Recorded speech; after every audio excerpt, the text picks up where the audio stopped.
жаратылышты сактоо. Сабактын максаттары. Окуучулар, силер жаратылышты кантип сактоо керек экендиги жөнүндө маалымат ала аласыңар. Алган маалыматтарды сабакта пайдаланууга, ой жүгүртүүгө көнүгөсүңөр. Жаратылышты сүйүүгө, коргоого, көздүн карегиндей сактоого тарбияланасыңар.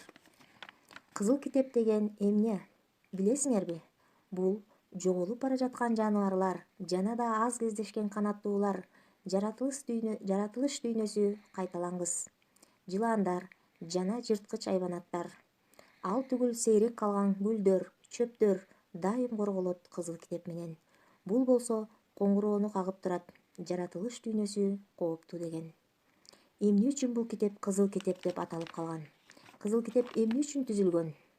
Анда эмесе бул суроолорго кийинки материалдардан жооп таба аласыңар.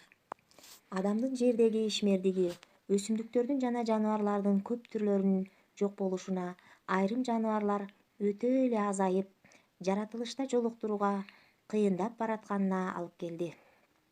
Күн сайын жер жүзүнөн жаныбарлардын же өсүмдүктөрдүн кайсы бир түрү жок болуп жатканын укмуштуулар эсептеп чыгышкан.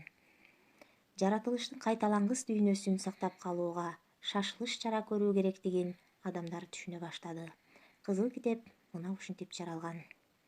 Ага миңдеген жылдарда пайда болуп, адамдын күнөөсү менен жок болуп кетүү коркунучунда турган жаныбарлардын жана өсүмдүктөрдүн түрлөрү киргизилген. Китептин мукабасы кызыл түстө болушу да кокусунан эмес. Кызыл түс коркунучтун кабарчысы.